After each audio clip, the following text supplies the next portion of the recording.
Hello. I can't. Starting off strong. I know. I can't do this Los Angeles accent. Everyone go watch Pedro on SNL. That was one of the best SNL skits I've ever seen in my life. Oh my god. Where am I? Oh my gosh. Oh my god. Are we going to record now? Funny. We're gonna record. We're gonna now. record now. Watching the episode? Yeah. I've seen nothing but Pedro today. The binge SNL. I was watching Narcos and now The Last of Us. So my brain is filled with Pedro Pascal. All right, it's us. We're back. This is The Pedro Pascal fan club. Yes, it's the Yeah. truth. You just have to deal with it. But other than the Pedro Pascal fan club, obviously, we are the rest of us. And we are here to discuss the weekly episodes of The Last of Us, which, oh my god, we are at episode 4 at this point, which is unreal. Ready. It's going by way too quick. We have the wonderful Erika with us, the lovely Nick, Hello. and myself, Lily. Yay! So just like we said last week, we are recording this podcast directly after watching the episode. So it's still fresh in our minds. It's still fresh in the world. So any theories or any talking points that you guys might have already that have developed through the week, obviously we might not be all the way up to date on that, but we would love to chat to you guys about it in the live chat if you're joining us on YouTube or all over our social medias, wherever it is. Let's talk about it.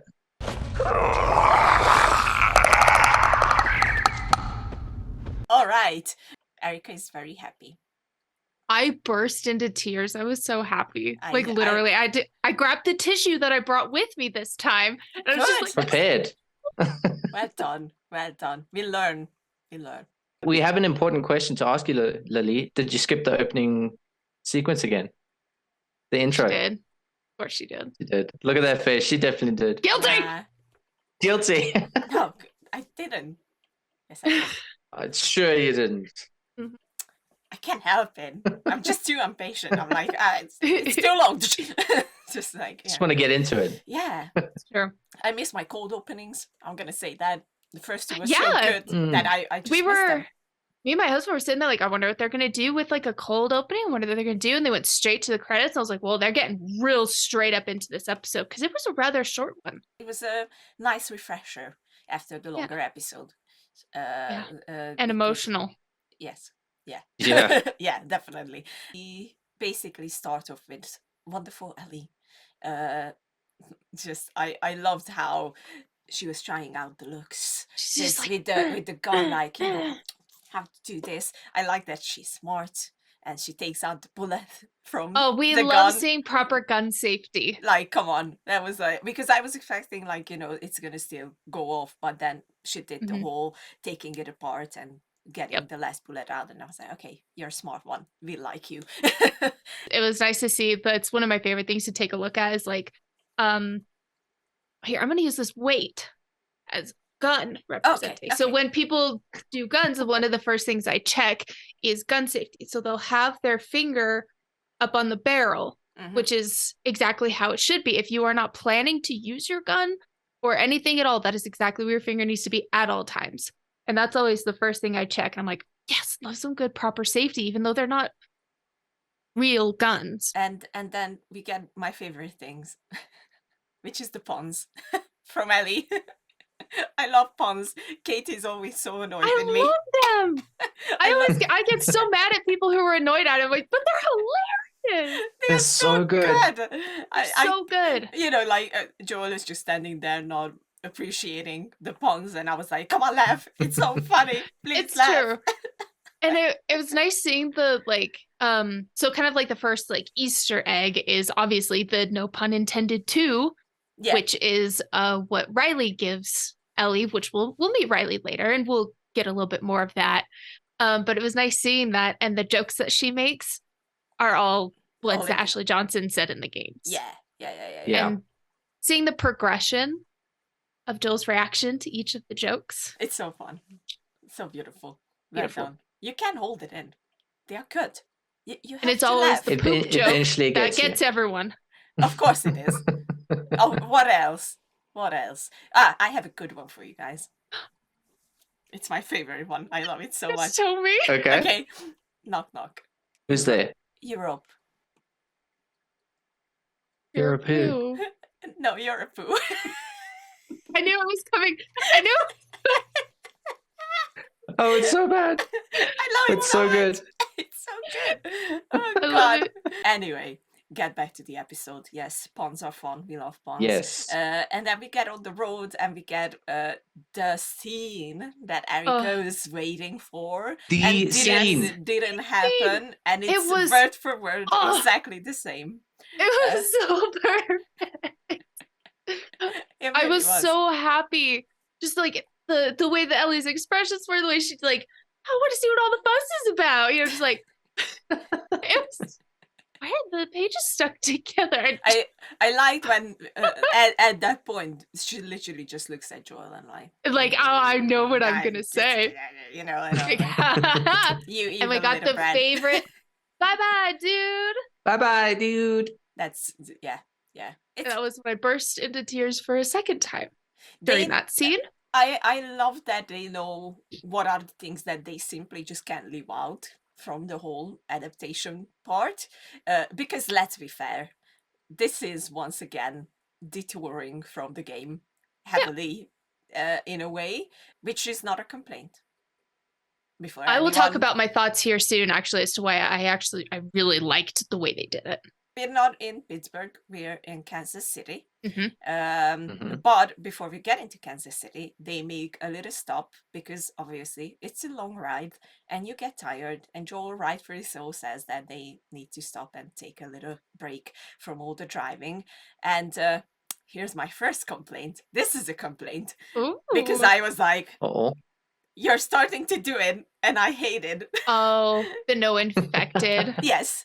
Are you sure we're safe in the forest? Yes, the infected don't come out here. Fungus doesn't like. And I'm like, so you just keep giving yourself excuses not to include them. Like It could be a thing. I mean, you see in a lot of like zombie type media that the zombies normally sort of congregate in big cities, like in the sort of downtown areas. And I'm wondering if maybe it could be like a population thing. But it's normally like, I mean, The Walking Dead was the same kind of thing. They went out into the forest and it was kind of safe. So yeah, I don't know. Maybe they're attracted to like the skyscrapers and the big city, and I don't know. That's an interesting idea. it's starting to happen, and I'm like I'm a bit disappointed in this so far. Like you know, it's one of the coolest zombie infections we have. Let's call it zombie infections. Or infection or whatever. And so far, it's barely there. Yeah. Like we got it Yeah.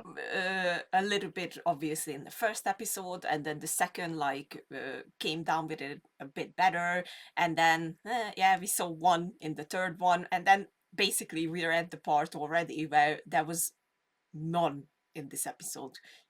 Nothing. Like yes, cars are abandoned. Yes, cities, towns, everything is abandoned, and it looks cool and whatnot. But like, isn't this like a huge infection and something? there's that just should tons be- of people dead, I guess, because it's been a long time. Well, obviously, but like, But I think in the next episode is where we're really gonna get a good infected fight. well, hopefully. I think so. I think this episode was to set up the sort of the group of hunters. I don't know if they have a name yet. That was one of my things that I actually wrote down was Joel's calling them people and not hunters. So I think he's just doing it general. They're people. I think it's set up kind of nicely, like that scene where they're in the forest. Joel kind of talks about people are who we should be worried about as well. And I don't know, I feel differently there. I've always loved The Last of Us for like how humans reacted. Like it's a real sort of dive into the human condition and how humans have sort of reacted to the apocalypse and what humans are driven to do. Like we see later in the game, which we'll see in the series, we see David who's like completely twisted. And I love seeing how humans kind of react to it. So I don't really mind not seeing infected, but I think you make a good point. We haven't seen a lot of infected at all, and that's kind of one of the big concepts of the show. They can still bring it back, so it's not like it's But you're starting to see a pattern. yeah. Yeah. And I'm not too sure if I'm happy about it. I'm not gonna like I I get can it. tell. Like it's We can sense it, yeah. it's like Spidey sense is tingling. the Peter tingle. I love human stories. I think, it definitely comes out more in a situation like this. And I love that they are putting a big mirror in front of us of how it would probably be in a lot of cases. But at the same time, you have infected. The game remedies that pretty well, where there's parts in the story where it focuses on the humans, but you do encounter infected as you sort of going through things. So like the Pittsburgh level, I mean, it's all about the hunters and trying to survive the hunters. Obviously, But yeah. I mean, we have that epic part of the game where Joel falls down the elevator shaft and he's in like the basement levels and you fight some bloaters and clickers and like it's really tense. Because So I they're mean, that's gone. not something that's not something you could kind of write into the show, because it would be like not pointless, but it would kind of just extend the episode for no reason, essentially. But that's my But that's what we want to see, I suppose. But that's my problem. You can't make them disappear. This is the thing that started it all. They are still around. They can evolve. They become bigger. They become bloaters, clickers, whatever. And it feels like they are just missing. That actually reminds me of a part in The Last of Us Part 2. No spoilers. But you're just kind of wandering around collecting things. You go into a random bathroom and a clicker or a runner, I think it was a clicker, just bursts through one of the closed stalls and scares the living crap out of you. Like little things like that. There was just like, it was a peaceful place. Everything was fine. You just go into this random bathroom to loot. Ah! So in regards to the forest, at first I was just in there like, okay, this is going a little too long. Either something's going to happen or it's not. I'm kind of like, come on, let's move on. But as soon as the episode ended, I appreciated it because it gave a lot of foreshadowing.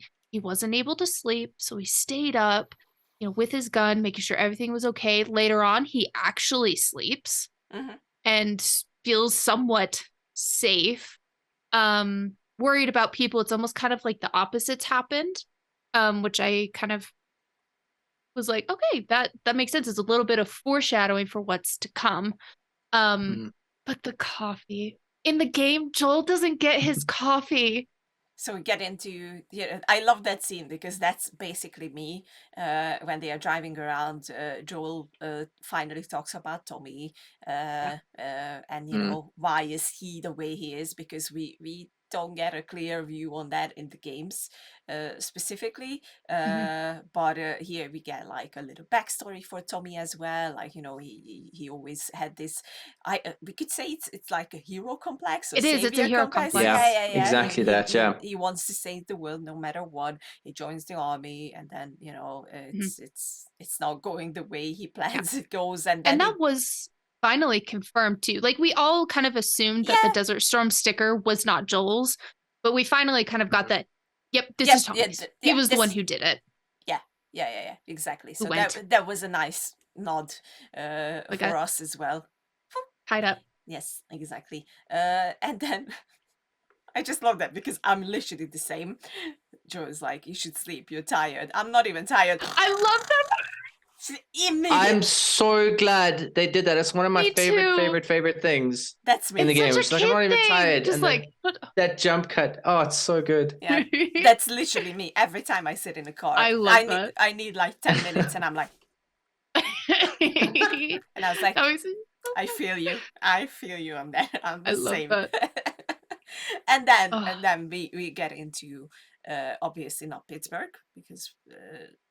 Reasons. Kansas. We get into Kansas City, and Joel deems tunnel to not be safe or not worth messing around with. Turns her back, and that's how we jumpstart this storyline, basically, of running into the help, I'm hurt. Guys. He didn't say the line.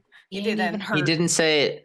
I do really like though. It's the sort of motivations kind of the same because. In the show, Joel looks at that tunnel, and I love how they've done this because he looks through like the cars and everything that are parked there, and the tunnel after that is just clear. Yeah, there's just nothing through the rest of that tunnel, so it very very much looks like someone's blocked that to force them to go into the city.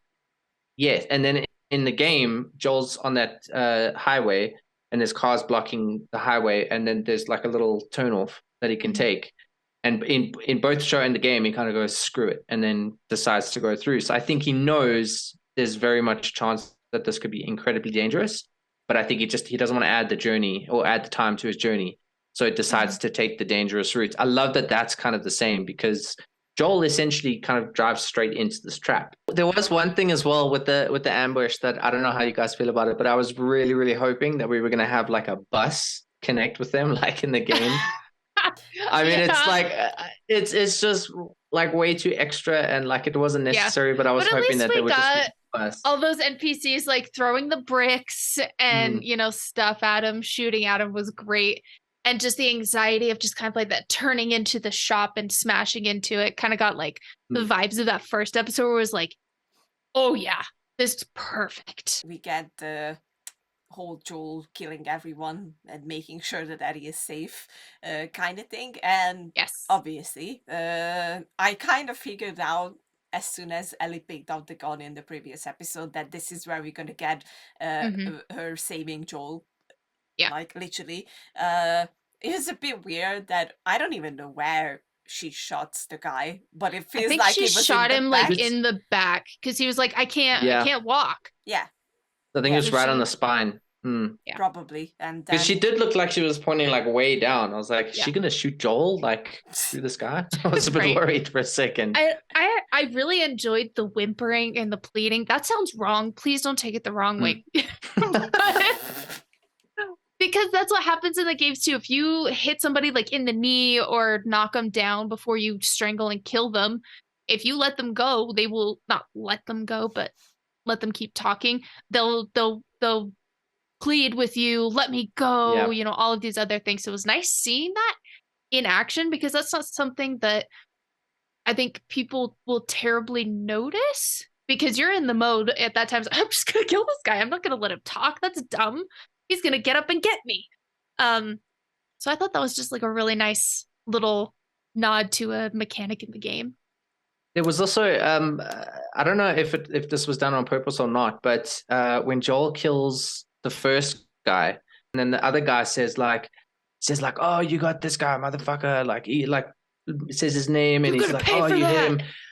It's like it's kind of like how they added it to the second game, where like Neil Druckmann did like an interview, and he said they wanted to give like the enemy NPCs like names. So if you shoot someone, one of the other NPCs will be like, oh no, they got Fred or whoever. Oh, that's cool. So I don't know how intentional it was, but it was exactly the same. So like, let's say that guy's name was Fred.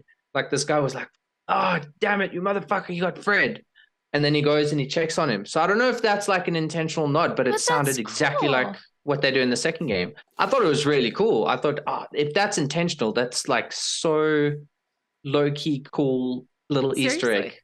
I love that. I was like, because it also, I mean, it's such a great mechanic in the second game, because it gives the enemies personalities. It makes it more heavy to kill people knowing that they have a name. Because they have a name, instead of just this faceless, nameless, like, obstacle. Grunt. It's a real human being. So how did you guys feel about the difference between how Ellie has the gun and saves Joel versus like the hotel? So the reaction for Joel is actually completely different than it is in the game. Joel is pissed, like, you defied my orders, but here he's a lot more understanding.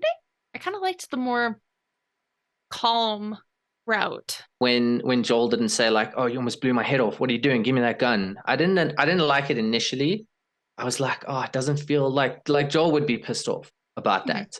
He would be like, you hid that gun from me, and like you could have killed me. Like I don't know, it felt very different to the game, because the game he's super angry at Ellie, even though he literally would have died if it wasn't for her. And then you play through like sort of 30 minutes 45 minutes of gameplay before he gives Ellie that rifle. I think Joel is simply just seeing from that moment onwards that Ellie's a kid. So obviously he controls himself much better, and he just doesn't get as angry as in the game, because he's like, okay, this is traumatizing. You're a kid. You shouldn't have to do that. And then, just realizing that, I think it makes him more humane. And I like that. I didn't mind it. I didn't miss the whole Ellie blows someone heads off, basically, kind Man, of thing. I shot the hell out of that guy, huh? I shot the hell out of that guy, huh? It's different from killing an infected than killing a straight up human. And I'm glad you point that out I too, think because it makes it it's- more humane, because it's not only is it progressing the story to where we're quickly getting to the unhealthy attachment part, because that's why I was initially like, oh, come on, get a little mad. And I was like, wait, why do I want him to get mad at Ellie? Like, that's dumb. But you're right. It does. It makes him a little bit more human and understanding, which is eventually what we'll get from Joel, which we're getting now. It's been nice to sort of see him at the beginning, like, oh, you're just cargo. And he's like slowly starting to kind of say, you know what, but like you're still just a kid. You shouldn't have to deal with any of this. Yeah. At least we didn't have to deal with the QTE of nearly getting your throat stabbed with glass. Oh, yeah. Oh, man. I kind of wanted to see that because one of my favorite things in the game as well is that QTE when you start like pushing away and then the camera angle changes to like just above Joel and you see him look up at the guy with like this evil eyeball and he's kind of like it's like the most badass thing ever. You just look at Joel, you're like, oh my word. He's about to murder a populace right now. Yeah. Did you guys notice all the QTE kind of stuff that was popping up in this episode too? Like the moving the stuff from the door, pushing the door open, just like moving stuff. I was like, nice. Joel gave Ellie a lift up. Yep. And she got in and unlocked the door. Oh, that was cool. What would you do? I love now? that. We are meeting a new, more defined character than what we had in the game, because obviously in the game the hunters are hunters and that's it. It feels like they literally just enjoy hunting down people. We are meeting Caitlin, aka the lovely Melanie Linsky, who you can know from Yellow Jackets or 2.5 Men, for example. She's great. I don't like her. But we're not supposed to like her. I know.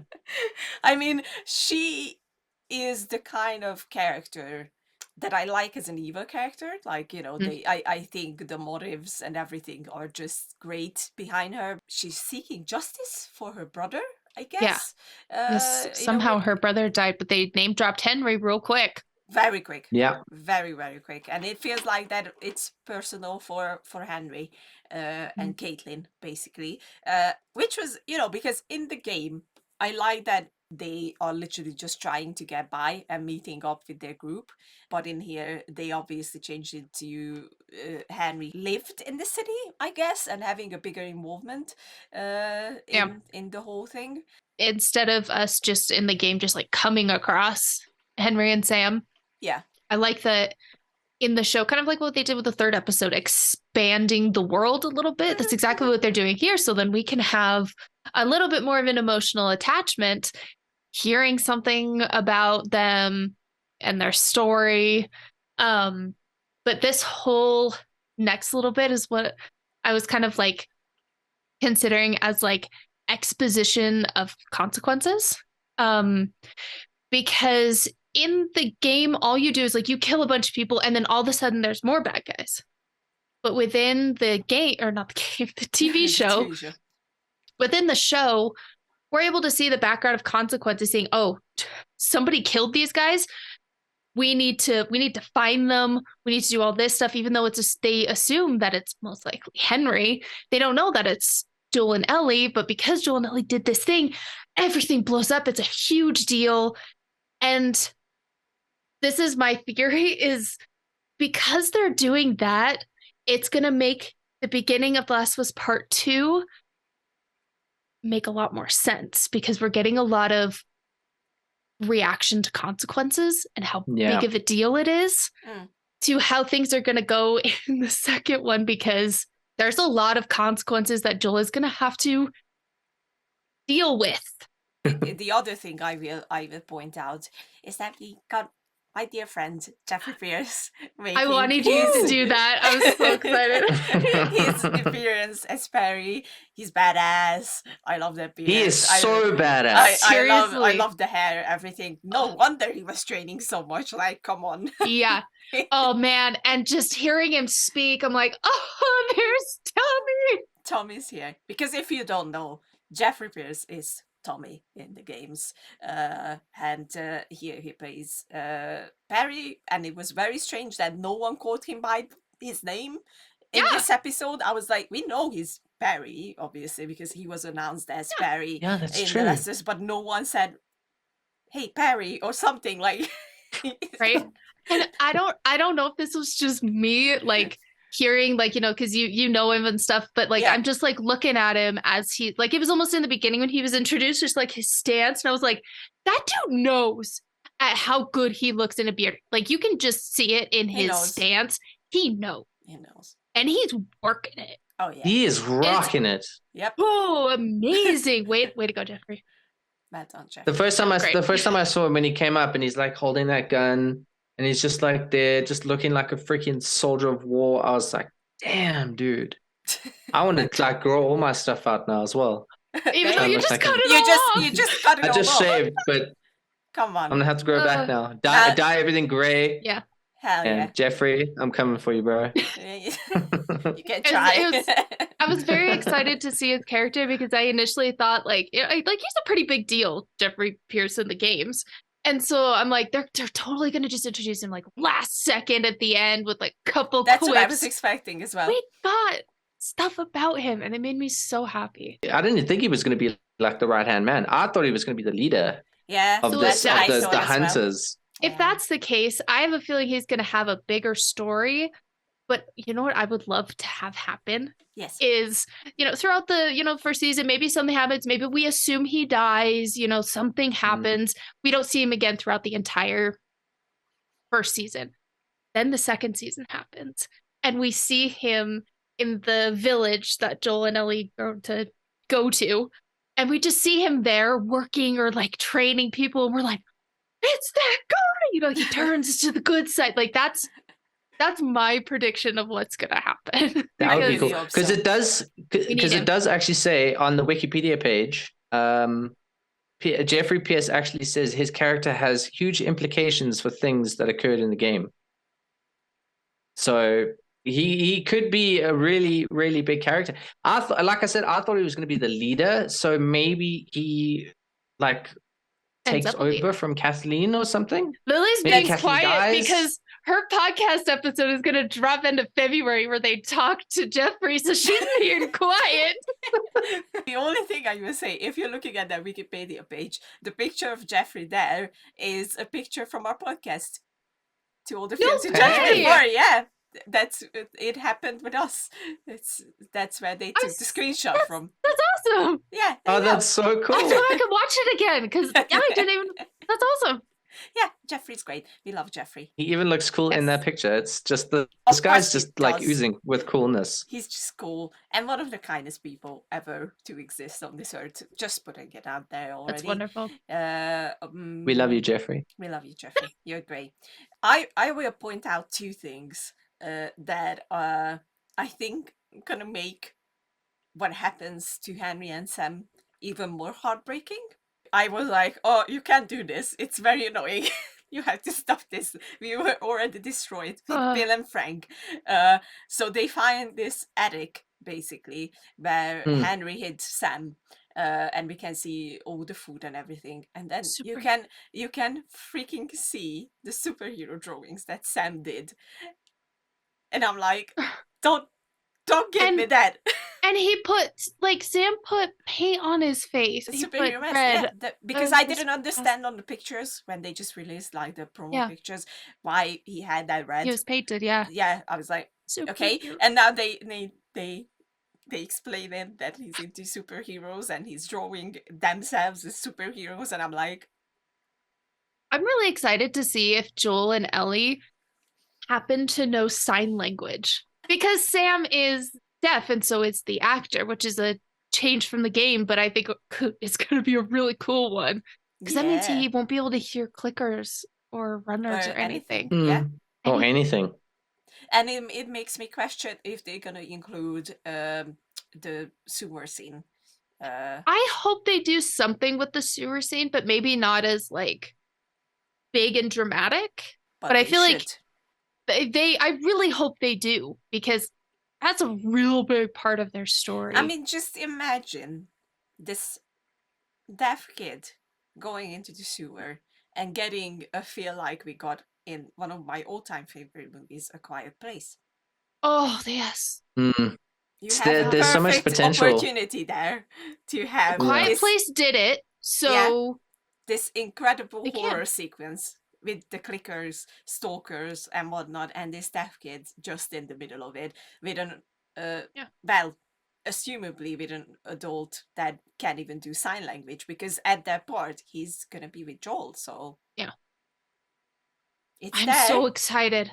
It's there. I was actually It's thinking there. about it this week. They could do a shot. I mean, it might be a bit of a reach to if they would do this or not, but the scene or the shot from the first episode where Sarah's she's doing something and that old lady is like busy freaking out and like twitching in the background. They could do something similar where With Sam. Sam. There you go. Sam. Sam's maybe looking at the group and maybe they're trying to get through a gate or something like that, and maybe they're out of focus. There's like a clicker in the background and it starts getting closer. Yeah. They could do something like that to mirror that shot from the beginning. They can to do make so it kind many of things with make him feel being like deaf. the kind of like, you know, like include us in like doing quiet scenes. Oh Like, man, where the you can only intensity hear, that they like, could get out of that. ringing or not even ringing, just straight quiet. up quiet, No noise. nothing. The only thing I'm hoping for him and his character is that they don't exploit it and make him seem like a tragic character because of helpless. his It doesn't feel like it disability. so far. Yeah. I'm interested also, before we get back to Sam and Henry, do we think that promo shot of the bloater coming out of the ground is what is hiding under the concrete? So I don't think it's a bloater. I think it's going to be one of the new creatures. I'm really hoping so. I want to see. Have they announced that there's going to be new types of infected? Yes. Yep. I don't remember if they're going with stuff that they had in concept art or if they just like did something completely new. It's already new with the whole, like, you know, the ground is moving and something's coming definitely out under the ground. So the first time I saw that part with the ground sort of lifting up, my first impression was that it wasn't an actual infected, but it was maybe just the fungus growing and pushing the ground up. So I don't think it's because like the thing is, like, for an infected to be there and just keep kind of pushing that up, I think maybe it's just the fungus and it's kind of growing and eventually pushing that ground up. So the fact that they saw it push up and they freaked out and left kind of implies that maybe it is something that's going to break through. But I think maybe it's kind of the infection trying to break through the ground. I can't wait to see who's going to be right. I also really loved with Joel and Ellie as they were going up the stairs that Joel got exhausted.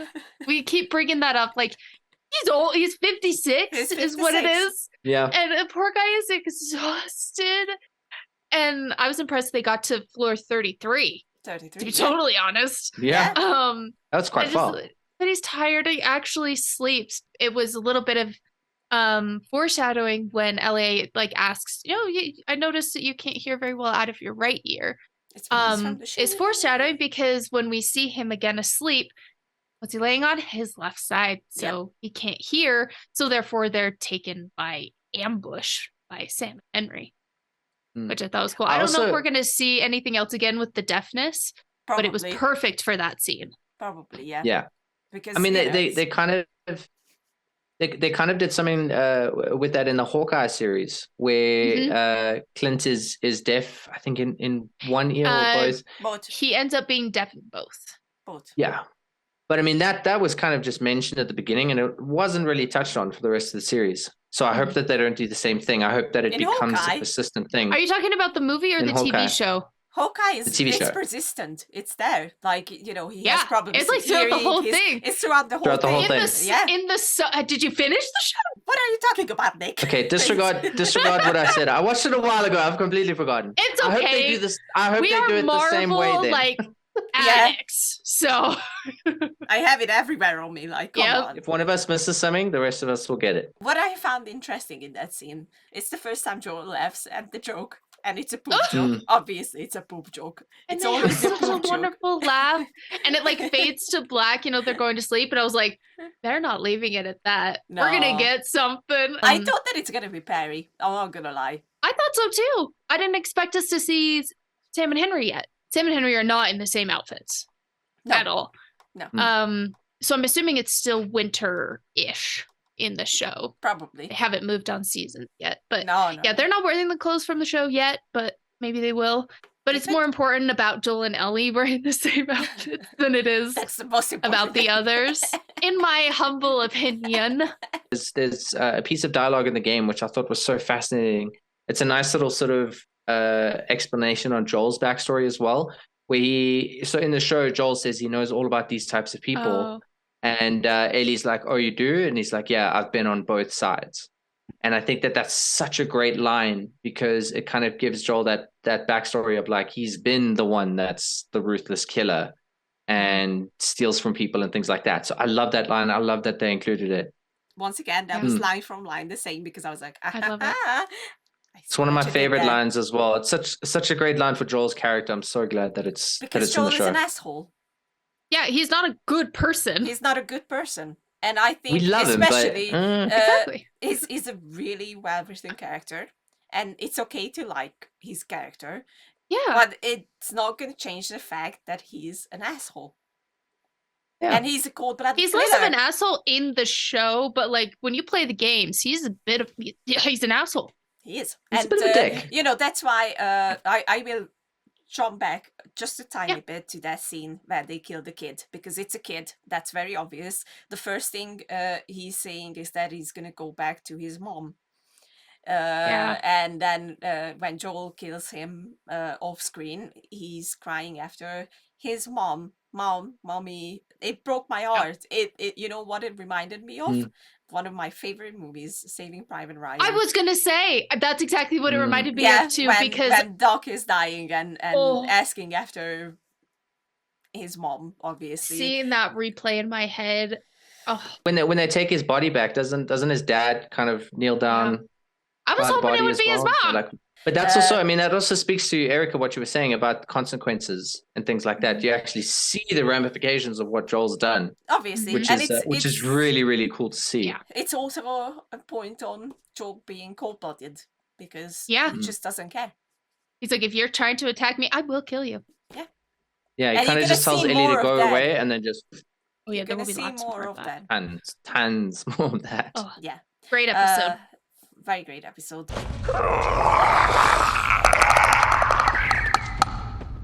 I almost want to give the episode a 10 out of 10, which I might, simply because of the beginning. Oh my god. You're so easy to I am so easy to please with fan service. I am so easy to please. So you know what? I'm gonna leave it at that because that was the one thing that I complained about in the last one. That was like, this is my favorite thing of like almost the entire game. I was really upset that we didn't get it, but I held out hope. I was like, I don't think it'll work. Like, I think they've just missed it. But we got it. We got the magazine. We got the puns.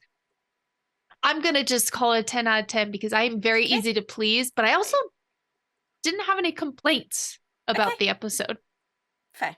All right, so 10 out of 10. Are you easy to please as well? I don't think so. I don't think so. I'm very no. I definitely appreciated the fan service as well. The scene in the car is just it's legendary. It's iconic from the game. It had to be included.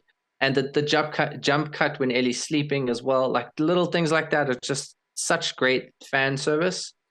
But I also really, really loved how they slowed this episode down a ton. Mm-hmm. And with that, we're able to focus on Joel and Ellie. I feel like their banter in the episode was great. It's really sort of fleshing out their relationship. Like they're still kind of tentative. They're not really close yet. But we're kind of starting to see where that's going to develop. So I'm really excited to see how that's going to continue going. So I was very excited about that. I also loved this group of, I don't know what they're called yet, but this group of hunters or whoever they are. I really, really like them because it's a huge population of them as well. So I'm interested to see where that goes. And it presents a lot of interesting problems for Joel and Ellie. So and some of the other things in the episode were really cool, but I did feel like it lacked a lot of, not a lot, but it lacked a little bit of action. But it still was a pretty enthralling episode. It was very short as well. That's another thing. So for me this week, I'd say I give it an 8.5. Well, altogether, as much as I enjoyed Joel and Ellie's relationship evolving, because obviously if you're going to spend that much time together, you can't sit in quiet. And I liked that Ellie was persistent and pushing through and trying to get to know Joel and talk to him and whatnot. I loved all of those things. I loved the new introductions, love Jeffrey. All that stuff is great. I can't wait to see more of Sam and Harry, obviously, because as I mentioned before, I adore them. I'm gonna be the asshole again. You have justifiable reason, though. I'm sorry. I have to do this, but I will. Where are the infected? We are in the city. I understand. Like, I can get over the forest part. I can be like, we're in the fucking city. They are fucking going around in buildings. In probably some of them are completely undiscovered buildings as well, and they can just easily walk in and nothing happens. And I'm like, fuck it. I guess they are non-existent at this point. I don't know. It annoys me so much. Not even like a single one in that whole building. You can't even see the fungus growing anywhere. Yeah, that's true as well. I don't think we saw any of the cordyceps in this whole episode. Nothing. Like, hello, come on. I just replayed the episode in my head. Yeah, I think you're right. There's no cordyceps anywhere. Nothing. And I'm like, as much as it was in Brooklyn and you could see it on buildings and whatnot, and there was signs. Here it's just non-existent, I guess. Nothing. You could say that they maybe cleared it all out, but that's a lot to clear out. Like, come on. Yeah, you can clear out sections and do that kind of thing, but it was the whole city. It's 7. That's our widest range of ratings so far. Yeah, with a 7 and a 10. Because I think often, especially with the zombie type of or infected type of media, I don't know why, but creators feel like that the two things that are the biggest threats, which is obviously the infected and the people, they can coexist. And a lot of times, if you pay attention to that, like they don't dare to put two of them in the same episode or in the same space. Yeah. And I feel like it just doesn't make any sense. Like, you can still have the bad guys who went crazy from the whole thing or just became like we just need a little bit, like just a tiny bit, just one, just like just a little taste straggling in. And somebody's just like, hold on just a second. Boom.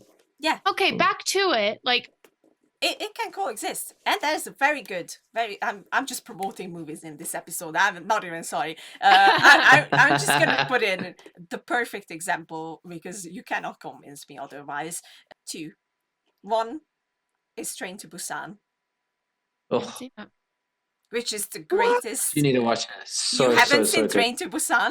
I haven't. You have to watch it. It's so good. It's the best zombie movie ever in existence. It's terrific. It's a Korean movie. It's beautifully done. And it coexists, the whole thing. Bad people, zombies, infected. It coexists. It works. You can do it. Erika, if you haven't watched it, I'm begging you, please watch it. Send me the title. And if you at home haven't watched it, you need to watch it. You need to watch it. And then the other thing is also, I'm going to promote it here as well. You can catch this on Netflix because it's a Netflix original. It's once again a Korean production, so it's also. I know what you're going to say. It's Kingdom.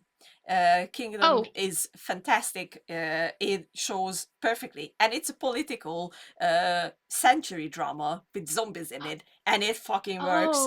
You can do it. You can work the two together. So please. I've seen promos for this, but I haven't watched it yet. But I do know of this one. You have to. They both perfect examples that the two things, evil humans, zombies, can coexist in the same space, and you can do it smartly, and you don't have to take out one of them completely for the other to have space and work. Yeah, just putting it out there. I'm done. 7. I think you make a good point though, because I mean, I remember watching like preview videos of critics and whoever who got to see the show and then reviewed it and things like that. And some of the reviewers were saying that they, wanted to maybe see a few more clickers, see a few more infected. And that's what we're getting so far. I mean, we didn't see any infected in this episode. I'm trying to think back to last episode. We only really saw one get annihilated by a trap. Yeah. Yeah, but after a while, if you don't use them, they're not going to feel like a threat. It's true. Yeah. And that's my problem with it. Forget Like, about they that. are just so nonchalantly walk around everywhere. I'm like... I feel like we're almost being lured into a false sense of security. That's what I'm thinking, yeah. So we'll get an episode where the infected come back and we'll be like, oh my God, I forgot how scary these things are. Yeah. Exactly. That's the word. Forgot. Yeah. I'm sorry. I'm so annoyed with this. We have, let's see, we have, is there 8 or 9 episodes in the season? 9? 9. So we have 5 more left, so they have 5 more chances to impress Lily. They do. Only 5 to impress Lily. That's it. You better do it, HBO. Challenge extended, HBO. It's the most important person that you need to have impressed. And stop Look at grossing her her out with all the artwork. gross Come on. scenes and stuff. Yeah. I I like my squad. Like, come on. My squad is the best. To be honest, I am already impressed. But also I am annoyed. And I'm not going to say I'm not. So good. Hi, everybody. You're watching this on CouchSoup currently, but there are some cool things if you sign up to be a member on CouchSoup.com. Not only can you get early access to our faces and have discussions with us there, we also do some really cool community stuff. If you want to be a contributor, we do articles, we do stuff like this. As a member, you get access to Zoom calls and some really fun just community engagement with each other. And they've built a really great place here.